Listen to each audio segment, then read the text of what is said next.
बड़ी अपडेट सामने आ रही है वेनेजुएला को लेकर के। यूरोप में हलचल बड़ी है। बेल्जियम कह रहा है कि हालात पर हमारी नजर बनी हुई है। स्पेन कह रहा है कि नियमों का पालन होना चाहिए। इन दोनों देशों की रिएक्शन सामने आ चुके हैं। स्पेन ने दावा यह भी किया कि मध्यस्थता के लिए भी तैयार है और बातचीत से समाधान हो तो बेहतर है। यही बात रशिया भी कह रहा है, यूएन से अपील करते हुए इमरजेंसी बैठक की कि बातचीत से समाधान होना चाहिए। चीन कह चुका है कि इस मामले में हम वेनेजुएला के साथ हैं। ये अलग अलग रिएक्शन से सामने आ रहे हैं। लेकिन पहले टिक्कू साहब अपनी बात पूरी कीजिए, उसके बाद हम इस इक्वेशन पर बात करेंगे। देखिए, पॉइंट ये है कि स्टेटमेंट देने के अलावा किसी के पास और कोई विकल्प नहीं है, क्योंकि अमेरिका ने फोर्स यूज किया है जी।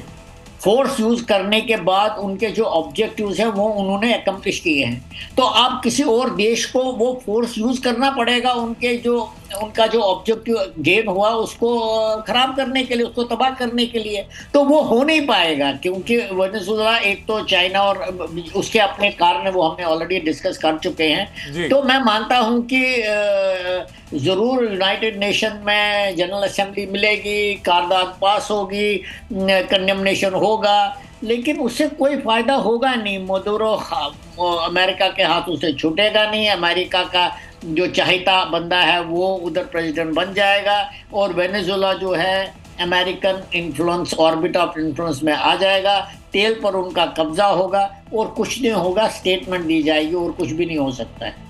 लेकिन ऐसे में सर अमेरिका का कद ग्लोबली कितना इंपैक्ट होगा, कितना बढ़ेगा अगर वेनेजुएला के सारे खनिजों पर उसका कब्जा हो जाता है तो अमेरिका को कब इस चीज की चिंता लगी है? अमेरिका को इस चीज की चिंता थोड़ी है। उन्होंने बोला इराक में वेपन्स ऑफ मास डिस्ट्रक्शन है और इतना पूरा सदाम हुसैन को हटाया, उसको फांसी दिलवाई, वहां पर इतना केओस हो गया, स्टेबिलिटी जो थी एक देश में वो पूरी खत्म हो गई। कई सालों तक जंग चलती रही और बाद में खुद ही बोला कि भाई वहां कोई वेपन्स ऑफ मास डिस्ट्रक्शन नहीं है। अमेरिका को कोई फर्क नहीं पड़ता है। अमेरिका ने अफगानिस्तान से में कितनी देर तक लड़ाई लड़ी और फिर कैसे भागे वहां से, वो क्या फर्क पड़ता है अमेरिका को? क्योंकि अमेरिका जब तक अमेरिका मिलिट्री सुपर पावर है, जब तक उनके पास। मैं लौट रहा हूं सर, मादुरो पर अमेरिका से एक बड़ी खबर आ चुकी है। यूएस में मादुरो पर केस चलेगा। जो एप्रीहेंशन, जो अंदाजा हमारे मेहमानों की तरफ से कुछ देर पहले जी न्यूज पर लगाया गया था, उस पर अब मोहर रखते हुए नजर आ रही है। मादुरो को किए की सजा मिलेगी, ये अपडेट सामने आ चुकी है। यूएस के अंदर मादुरो पर अब केस भी चलने वाला है। लेकिन टिक्कू साहब, क्या यह अंदाजा है कि सजा कितने सालों की होगी? क्योंकि मार्को रूबियो खुद ये कह रहे हैं कि उन पर केस चलेगा।